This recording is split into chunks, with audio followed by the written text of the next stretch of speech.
Hello, Swamp Fox, and welcome to the December 2025 edition of Fox Chatter. Hope y'all had a great Thanksgiving break and got to enjoy some well-deserved time off to spend with friends and family. I want to start this episode by saying thank you to the entire Swamp Fox family. You navigated the government shutdown by continuing to maintain readiness. Hello, Swamp Fox, while also and taking care of each December other. 2025 the financial and emotional challenges of not knowing when you will receive your next paycheck well-deserved time is off one of the most stressful situations you can probably be put in. I want to start this episode by saying thank technician you to the entire workforce Swamp faced Fox that family. reality for You more than navigated 6 the government weeks. shutdown by We made it continuing to through by maintain working readiness together as a team while also and covering taking down care of where each other. additional help was needed. The financial and emotional beyond grateful for the challenges support of provided by the when you will resiliency receive your team, next paycheck, and specifically is our one of the Family most Readiness stressful Program situations director, you can Dr. probably Nick be put Thomas. in. So Nick was So on our the technician front lines workforce finding faced that resources and reality for assisting more than families in 6 their weeks. time of need. We made it through by set up working a food together as a pantry. team. The food pantry was an amazing additional help success, was providing needed. more than 150 I'm beyond families grateful for the access to support food and provided by the supplies. resiliency team. That pantry And is specifically still our available. Family Readiness So Program if you director, need Dr. Nick assistance, Thomas. please go So Nick was utilize on the that. front And lines if you finding still have resources things you and want to assisting donate, families please bring in their those time in of and need. add to it. He set up a Anything food that is pantry. left over The from food that pantry was pantry, an amazing once we success, no longer have a providing need for it here, it's going to be donated to the local community, to a local food bank. That pantry Any is contributions still will available. be utilized So if you and need appreciated. assistance, please So go Nick utilize and that. a very And large if you number still of have you things as you want to well donate, all provided please the bring those support in and while they add were to also it. facing the same Anything that is financial left over uncertainty from that of not pantry, knowing when once they would be we paid no longer again. have a need for it here, it's Working going to be donated alongside to the local individuals community, that to will a do local food anything bank. necessary Any to help their contributions will neighbors be is just one of the utilized many and things that make appreciated. being a Swamp Fox So Nick so special. and a very large I also number want of to you as thank well, everyone all for provided putting in the a solid support effort over while the they were November also drill. facing the same financial It was a challenging uncertainty time of with not our knowing lack when of they would be resources, paid again. but everyone showed up with a Working good attitude, alongside and we individuals moved forward that will on do getting anything greened up on necessary our to help medical their readiness. neighbors is just one of There the was many also a things large that make effort being to a get Swamp ahead on our Fox yearly so random special. drug testing, I also making want us to the thank only state in the everyone for nation to be putting in a green solid for that effort program. over the November drill. That program lost its It was a contractor challenging time funding with our last lack of year resources, and has but everyone showed up transitioned with a good back attitude. for the past 2 And we months moved forward as on being a getting military-run greened up on our program. medical readiness. So a special thank you There was also to a large the effort to fighter get wing ahead on our staff, the yearly Joint random Force drug headquarters testing, staff, and the maintenance making us the group only for state in providing the testing nation to be monitors green to for that complete the program. past 2 months of testing. That program lost This its December drill, contractor funding we will be last focused year on taking care of and Team has McIntyre. transitioned back We need to for the ensure past 2 everyone has months been as paid being and is a taking care of any military-run debts that may program. have incurred during So the a special government thank shutdown. you to the Please keep your fighter chain wing of command staff, the informed Joint if you Force have any headquarters lingering staff, and the issues from the maintenance group shutdown. for providing testing monitors This to drill will complete the also be past full 2 of months of year-end testing. holiday celebrations. This December So take drill, time to we will be connect focused with on your taking care coworkers of and Team their families. McIntyre. Saturday We afternoon need is to a great ensure time for everyone has that been paid as we and hold is our taken care annual of any debts Winterfest. that may have incurred during the This government year's shutdown. program is going to be sponsored Please by keep the your Third chain of Go. command And informed we're going if to you give a have full any update lingering on issues what they from the have to offer shutdown. here shortly in the podcast. This drill will also be full of year-end holiday As we wrap up celebrations. another So successful take time year, we're to also beginning to connect with put your more coworkers focus on and the their future. families. Saturday afternoon is a great time for that as we hold our annual Winterfest. This year's program is going to be sponsored by the Third Go, and we're going to get a full update on what they have to offer here shortly in the podcast. As we wrap up another successful year, we're also beginning to put more focus on the future. All right, 2026 is going to be a busy year as we prepare for our deployment cycle in 2027. You should have already heard that we're deploying under the Deployable Combat Wing construct. So for the Air National Guard, a DCW is built by combining 2 separate wings. And in our case, we're paired with the 143rd Airlift Wing from Rhode Island. So we've been working together with them for approximately the past year, trying to develop some working relationships and determine how we can best build the team for our 27 deployment.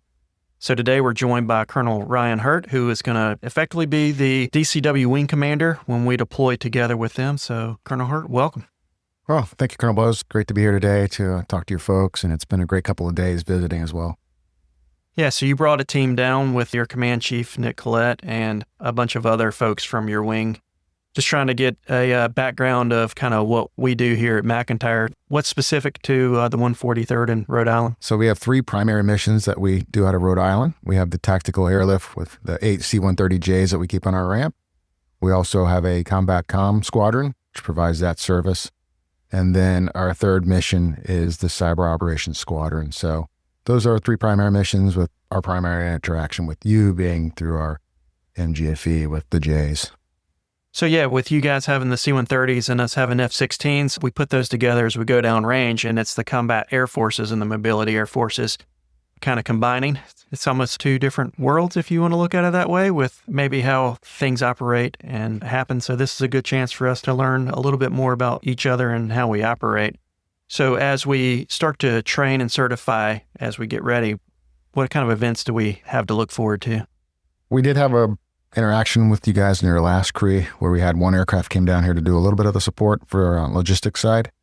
Upcoming in March is obviously your next exercise, and we're going to be participating in that from a DCW perspective with the A staff and the command element piece, but also with 1 to 3 of our C-130s coming down to help facilitate some of the logistics during the exercise. So I think there's going to be a lot of opportunity there to see what support we can provide you to help enable your mission. Be a lot of opportunity to practice some of the mission-ready airmen concepts. We're looking forward to doing that, learning a little bit about how you guys employ your aircraft, what those cycles look like, what the battle rhythm looks like, how we fit into that, and then also from a leadership perspective, how we make decisions that employ your aircraft and employ our aircraft, and how that might look down the road in the future. So that's the immediate next step. Is going to be that exercise in March. We are looking to do an exercise next spring with you. We're going to get a certification for Deployable Combat Wing and employ some of the MGFE on both sides and a different theater. So that's going to be a great opportunity to also get some reps and sets with the team to see how we do business and how you do business and integrate that so that we're successful for the deployment. Yeah, and as we combine our 2 wings to form one DCW, the 143rd is going to take the lead, if you will, and you'll be there as the wing commander, but for the command team or the command echelon. And it'll probably be, kind of half of our people, half of your folks that are going to join together to do that. So as we do this exercise upcoming, we're looking at it as an opportunity for us to host the exercise and to give the DCW command team a chance or a practice run at being in a deployed situation. You'll be in unfamiliar territory operating out of McIntyre, and then we'll all be operating with CAF and MAF forces trying to figure out how to solve the problem. So it should be a great exercise for both of us to interact and learn from. But in that exercise, you're going to be kind of running the command team. So what kind of aspects are you looking to get out of that exercise? I think anytime you're doing an exercise, one of the biggest challenges is the communication and the feedback piece.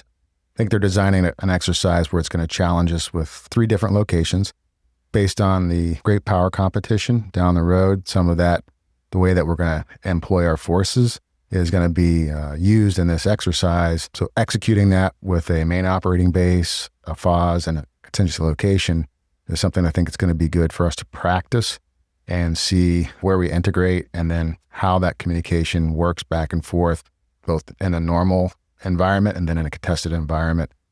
And I think that's where we're going to really walk away with some learning and some improvements and just making ourselves better as we move towards the deployment. So in case we do encounter those things, we're prepared for it and we've seen it and we've worked through those challenges and exercises as a team to move forward. So I think that's going to be part of the design of the exercise is going to be to challenge us on that, working with the command element and the A staff and the different elements on the base and the different mission generation force elements, both on the C-130 side and the F-16 side. I think we're going to walk away with a lot of opportunities for improvement, but also a lot of learning and some great experiences for our team.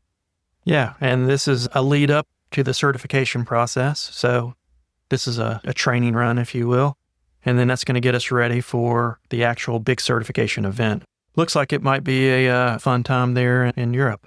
Yeah, like I said, this is kind of one of the steps to get us down the road in preparation for 27, learning to work together and then taking that on the road and doing it somewhere that we're not familiar with, which would be the case if we were to be employed as a team in the DCW in a contested environment. So taking that somewhere that we're not familiar and still executing what we know and how we do business, it's going to build confidence for the team and help us be prepared for that 27th deployment or any other type of deployment that we might get based on things around the world. Well, it's been awesome having you guys visit this week and learn more about how we're operating here at McIntyre and helping us build the team out, but anticipating you coming back and hopefully doing that some more. Yeah, I'm looking forward to make a couple more trips down here, especially a couple probably before the exercise comes up, so we can get familiar with the way that you work out of your walk and your EOC and how you execute some of the things around the base. But also just to get around and meet folks, and not just myself, but Chief Master Sgt. Kollette, who will be the Command Chief on the DCW. But yeah, I think getting down here and getting to know the team, walking around and understanding the culture. Obviously, we have different cultures with different units, but making sure that I'm accessible and I understand how I can best lead this team down in 27 and can execute and make sure we execute the mission well and have a little fun with it too. Looking forward to that. Thank you. Yeah, we are too. But good point. Everything's about the people, and we need good leaders to do that. So you brought along Chief Nick Kollette with you, who's going to lead them downrange as their chief. So we'll turn it over to Chief Bowen now, and Nick, tell us a little bit more about what they got going on. Colonel Hurt, thanks for coming in, and we appreciate it. Thank you, Colonel Bowes. For my Swamp Fox family, I am extremely excited to introduce you Chief Nick Kollette, the Command Chief of the 143rd out of Rhode Island. Nick, nice to have you. Thanks, Chief. Introduce yourself to our people. So I'm the Command Chief at the 143rd, been in the seat since April. Super excited to be the DCW Command Chief and getting to know all of your folks here at McIntyre. Nice. Chief Kollette and I actually went to Command Chief school together back in March. So that's where we were introduced to each other. And also that's where we found out that we were paired up for the DCW. Speaking of the DCW, it's a big event. Obviously, this is your second time to McIntyre. And I do believe, if I'm not mistaken, you guys will be coming back in March. What is the plan for you and your team in March? So we're planning on kind of being the command and control echelon for the exercise and interjecting some of our folks into the exercise so they can start learning from your folks, learning that CAF world, because it's a little bit different than the MAF world. So really getting them involved and getting them exposed to some of the things you guys are doing. Nice. And that's a two-way street. So we get exposed to the MAF side as well. You know, we live in our own silos, right? I grew up in the CAF world. You grew up in, I think, multiple worlds, but right now you're in the MAF world. So I think this is going to be an exciting time, a learning time, a growing time for not only the 143rd personnel, but also as for the McIntyre personnel as well, because the Swamp Foxes are used to their command, their C2, but bringing in a different perspective is obviously an opportunity for us to learn from you guys and you to learn from us. So speaking of learning and growing with the DCW, that's coming up. McIntyre is going to have personnel involved in that. What is your command's perspective from as the command chief of the DCW? What is your expectation? What is your desires? It always starts with taking care of airmen. So that's the first priority, is making sure people have what they need. They have the training they need. They have the resources they need. So identifying those kind of things, it's important so we can come together as a collective team and get the mission done. That's the most important to me. Oh, absolutely. It is the people, and without the people, the mission doesn't happen. Again, welcome to McIntyre. I look forward to working with you in my little bit of time left in the seat. Look forward to you and your team coming back down in March and 4 days worth of fun. Any departing shots? Nope, just looking forward to getting out and getting to know folks. And please, if you see me around, say hi and tell me a little about yourself. Nick, appreciate you and your team being here. Glad to have you, and look forward to seeing you again in March, if not sooner. Thanks, Chief. All right, so next up, more about Winterfest. The third go is coordinating and hosting this year's Winterfest, and we appreciate the chance to share all the details about what's planned and what everyone can expect throughout the afternoon. The third go has been working steadily to build an event that gives people a chance to step away from their routines, enjoy some seasonal activities, and spend time with friends, families, and coworkers. Winterfest will be taking place on December 6th from 1300 to 1700 inside the main hangar, which will be fully decorated with the winter theme for the occasion. The event begins right at 1300 and kicks off with Santa making his entrance in an F-16. Now, this is one of the major highlights of Winterfest, and it sets the tone for the entire afternoon. Once Santa arrives, families and guests will have the opportunity to meet him, take photos, and enjoy a few minutes together before exploring the rest of the event. It's a relaxed and family-friendly opening moment that we encourage everyone to take part in. And after Santa's arrival, several activities and stations will be open for the remainder of the afternoon. One of the central components is the blood drive, which provides a simple and meaningful way for anyone attending to give back during the holiday season. And for those looking for something recreational, the gaming trailer will also be available. It's a comfortable space where guests can step in, enjoy a variety of games, and take a break between other activities. An Elf on the Shelf photo booth will be stationed in front of the book-themed backdrop for participant photos. Be sure to get your photo with our Elf on the Shelf. And several activity stations will also be set up, including craft areas, games, and hands-on activities for a wide range of ages. Everything is designed to be easy to enter and exit, allowing guests to participate at their own pace. And the USO will be hosting a hot chocolate bar offering a simple and seasonal option to enjoy while taking part in activities or walking around the event space. Overall, Winterfest is meant to be flexible and welcoming, whether someone wants to stay for the full 4 hours or just drop in for a short period. The afternoon is structured to accommodate both approaches comfortably. In addition to the activities, the Third Go will be hosting a raffle with numerous prizes, one of which is a pellet grill, which is a durable and high-quality outdoor cooking system. Another being a hard cooler, which is designed for long-lasting insulation and dependable performance, as well as a Bluetooth speaker and a variety of drink baskets. Raffle tickets will be sold during the event for $5 each, or 5 tickets for the price of 4. This gives attendees multiple opportunities to enter without a significant extra cost. The raffle drawing will take place inside the hangar during the event, and anyone who purchases a ticket does not have to be present for the draw, but we ask that the information is legible on the tickets they submit. To recap everything, Winterfest takes place on December 6th from 1300 to 1700, beginning with Santa's arrival in an F-16 right at 1300.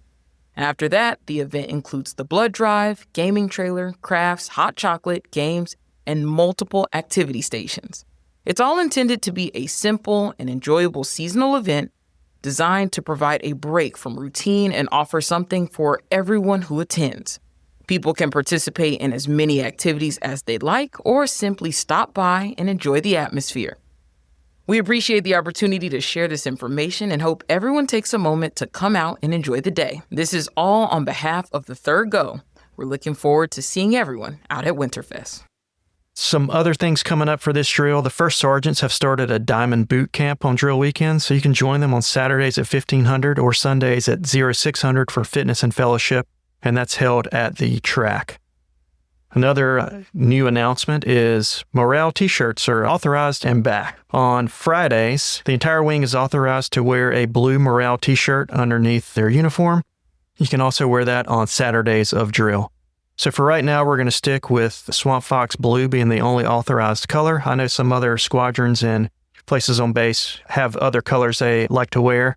But for now, we want to keep everyone wearing the same thing and make this a unifying type of event as we all wear Swamp Fox blue. And as we wrap up this month's episode, thank you again to everyone for your efforts to keep McIntyre ready during the government shutdown. We adjusted as necessary to maintain readiness while we're also taking care of our teammates. If you are still encountering issues with pay or having issues related to the shutdown, please keep your supervisors in the loop. We are unable to help you if we don't know what's going on in your lives. Also, as we move forward into the holiday season, while we often think it's going to be a great time for everyone, sometimes it's not the best of times for others. Make sure you're looking out for each other, and if people are having issues, please be willing to go tell somebody else about that and look for help. So always have the back of all of your teammates, and then also don't be afraid to speak up whenever you are facing challenges yourself. And as we do move forward, our next challenge is going to be to get this machine back up and running at full speed. We have a busy year coming up in 2026, and we're going to go through more of that on next month's podcast as we outline some of the upcoming TDYs and events that we have on deck. I look forward to seeing all of you at Winterfest and hope you have a wonderful holiday season. Super promise.